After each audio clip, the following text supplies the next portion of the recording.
So hi, it's S. Lee and JB, a killing couple, and we just got back from Killer Nashville. It's a writers' conference we've been going to since 2013.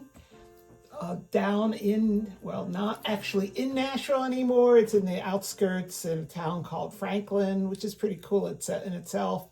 And it's a great writers' conference. There's panels about writing, there's panels about marketing, there's panels with agents.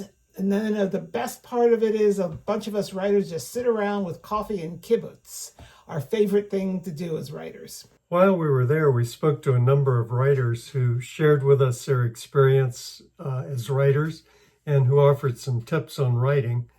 Among those we spoke to was Clay Stafford, who's the founder and CEO of Killer Nashville. He's a writer, a poet, an actor, a screenwriter, a stage reviewer, a book reviewer. His books have been translated into 16 languages. They sold over 4 million copies, and I haven't even begun to discuss all the things he does. He's a Renaissance man. And he's the guy who makes Killer Nashville what Killer Nashville is. So without further ado, here's Clay. Hi, I'm Clay Stafford. I'm a writer and a filmmaker, and I'm the founder of Killer Nashville International Writers Conference. So, Clay, what was your greatest challenge in founding Killer Nashville, and what is the greatest challenge going forward? The greatest,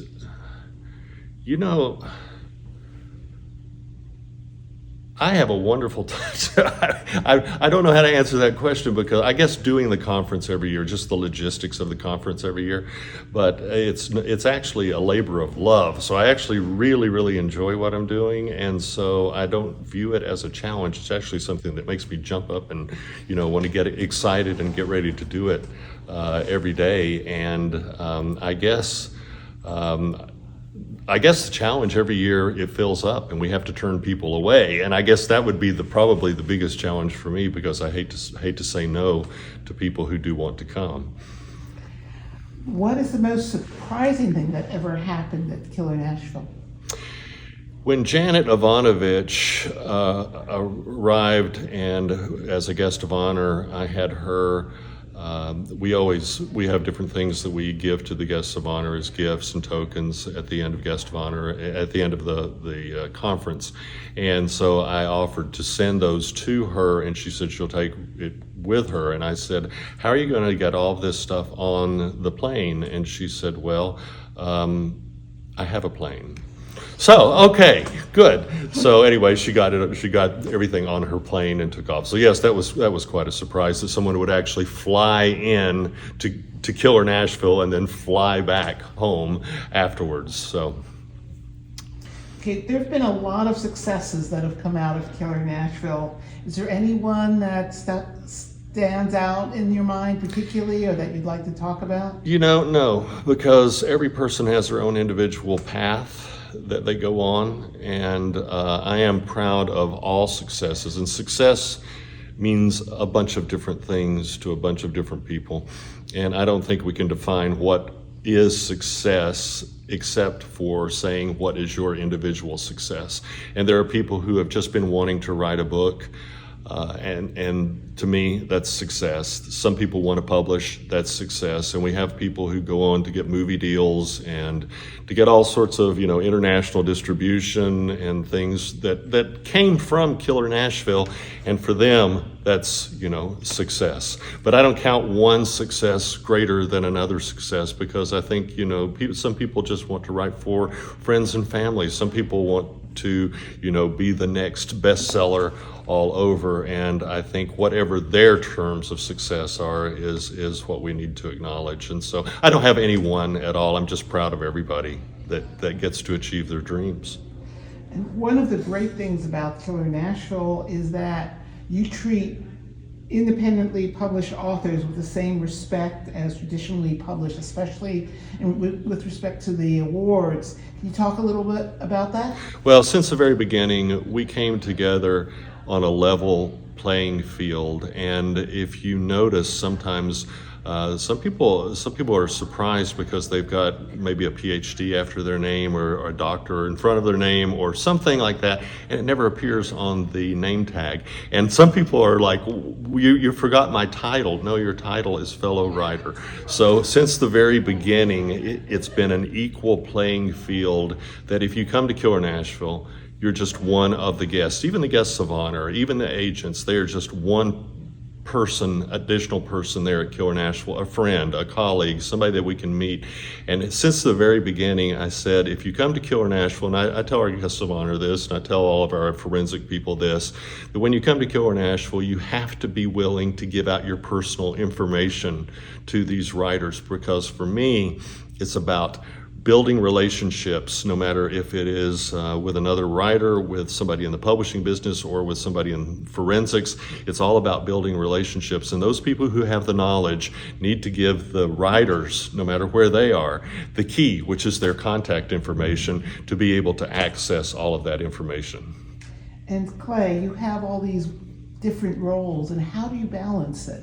What do you mean by different roles? Well, you know, you're a writer, you're a screenwriter, you're a producer, and then you run Killer Nashville. You know, I have a very short attention span, and that's what it all comes down to, that I have to have multiple projects going in multiple areas in order to keep me happy. And I'm a 10-year-old boy with a limited, type of ADD type mentality, and I have to have it all going. We just finished Killer Nashville, and I'm talking to the Killer Nashville guests out there, and they're talking about how tired they are. And they say, you produced Killer Nashville, you must be exhausted. No, I went to work Monday morning. I was back at it again and working on some other projects. So I think as long as you love, and this is what I really try to get across to people that come to Killer Nashville, as long as you love it, it's really not work, it's really not a job. And so if you really, really love all of the different activities that you're involved in, if you love being a writer, if you love marketing as a writer, all of that stuff, it's not work, it's actually fun. And the little secret that we want to keep is that people actually pay us to play, and that's the fun part of and the blessing that's our life as writers. And Clay, what would be your best advice to someone who wants to be a writer but hasn't quite gotten there? Throw yourself out there. We all start in the same place, which is with nothing. We all start knowing nothing. And we all go through the process. So no matter where you are on that journey, there's been hundreds and thousands and millions of, maybe over the course of time, writers who have gone through the same place, and you are just climbing the exact same ladder that they climbed. And wherever we start, it's irrelevant, because we've all got the same ladder that we've got to go through. And so that would be my advice. Don't sit. We had one guy that was with Killer Nashville that entered the Claymore Award. He had and you guys may know him, he had a manuscript in a drawer, literally in a drawer, for 13 years, and finally decided to submit it to Killer Nashville. And within a week, he had a agent, a publishing contract, and a movie deal, and he waited 13 years for that. And I asked him, he came to me and he said, I don't know why I waited. And so my advice to any writer out there is, don't wait. It's life. Enjoy it. Go ahead and start right now. Clay, thank you so much for talking with us. Absolutely. Thank you. Well, that was fun. Always is fun. We had a great time talking to Clay. He's an amazing guy, and we have some interviews coming up that are going to be just as much fun and just as interesting, with a lot of other writers on all different levels. If you're enjoying these videos, please hit subscribe below.